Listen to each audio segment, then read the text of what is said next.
দক্ষিণ ত্রিপুরার সাবরুম মহকুমায় ফেনী নদীর জলস্তর ক্রমাগত বৃদ্ধি পাওয়ায় নদী তীরবর্তী এলাকার মানুষের মধ্যে নতুন করে উদ্বেগ তৈরি হয়েছে। আজ বৃহস্পতিবার সকাল 10টা বেজে 30 মিনিটের পাওয়া সর্বশেষ তথ্য অনুযায়ী সাবরুম বাজারঘাট গ্যাস স্টেশনে ফেনী নদীর জলস্তর রেকর্ড করা হয়েছে 16.80 মিটার।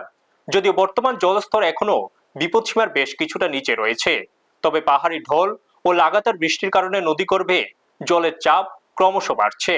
পরিস্থিতি নিয়ন্ত্রণে রাখতে এবং আগাম সতর্কতার জন্য সাবরুম বাজারঘাট গ্যাস স্টেশনের নির্ধারিত সূচকগুলোকে নিবিড় পর্যবেক্ষণে রাখা হয়েছে।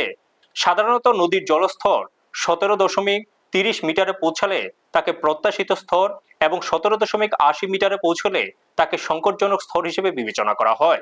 এরপর জলস্তর 18.30 মিটার স্পর্শ করলে বিপদসীমা এবং 18.80 মিটারে পৌঁছলে চরম বিপদসীমা ঘোষণা করা হয়।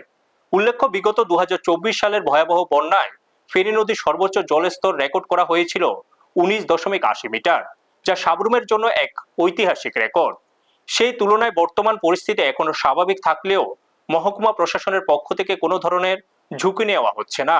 প্রশাসনের পক্ষ থেকে ফেনী নদীর জলস্তরের ওপর প্রতি ঘন্টার আপডেট নেওয়া হচ্ছে এবং নদী তীরবর্তী নির্মাঞ্চলের বাসিন্দাদের সতর্ক থাকার পরামর্শ দেওয়া হয়েছে। যদি জলস্তর 17.80 মিটারের সংকটজনক স্তর স্পর্শ করে তবে দ্রুত উদ্ধার কার্য শুরু করা এবং ত্রাণ বন্টনের জন্য প্রশাসন সব ধরনের আগাম প্রস্তুতি সম্পূর্ণ করে রেখেছে বলে জানা গেছে। ব্যুরো রিপোর্ট, নিউজ তৎকাল 24।